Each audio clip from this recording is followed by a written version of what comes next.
কোনো ওষুধ, কোনো ডাক্তার, কাউকে দিয়ে পূরণ হবে না। যা হয়তো সেটা ভালোবাসাতে, এই ভালোবাসাটা পাইনি।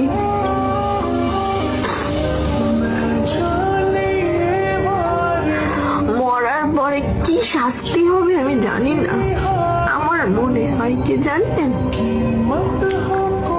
এই পৃথিবীতে যত বড় শাস্তি পাইছি তার থেকে বেশি আর হবে না। জান, তুমি যখন বেকার ছিলে আমি কিন্তু তোমার হাত ছাড়ি নাই, আমি তোমাকে ফেলে রেখে চলেও যাই নাই। আজকে তুমি চাকরি করো, বেতন পাও, যে মেয়েকে জীবনে আনবা তার গুরুত্বটা দিও, একটু মূল্য দিও। মেয়ে মানুষের মনটা না অনেক নরম। এই যে দেখতে পাচ্ছ টিস্যু, এরকম এটাকে যেমন খুব সহজে সোজা করা যায়, আবার খুব সহজে কিন্তু মুছে শেষ করা যায়।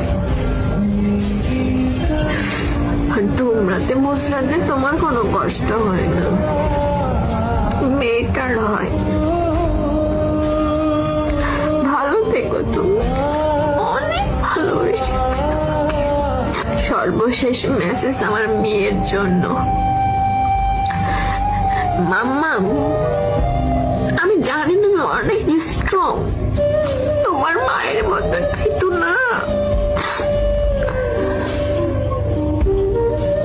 তুমি অনেক স্ট্রং, তোমার জায়গা তুমি বুঝে নিবা। যেটাকে অন্যায় সেটাকে অন্যায় বলতে পারবা, যেটা তুমি করনি সেটা প্রতিবাদ করতে পারবা। তোমার মাম্মামের মতো তুমি সহজ ছেড়ে যাবা না। আই এম সরি মা, তোমার হাতটা ধরে আমি হাত বাঁধলাম, আমি তোমার সব কিছু সহজ লাঠি হয়ে থাকতে পারলাম না। অন্যায়কে প্রশ্রয় দিবা না। শেষ এসএমএস তোমাদের বাবা মেয়েকে নিয়ে। আমি চাইছিলাম তোমাদের দুজনকে নিয়ে বাঁচতে, ভালো থাকতে, কিন্তু কিছু কিছু মানুষ তা হতে দিল না।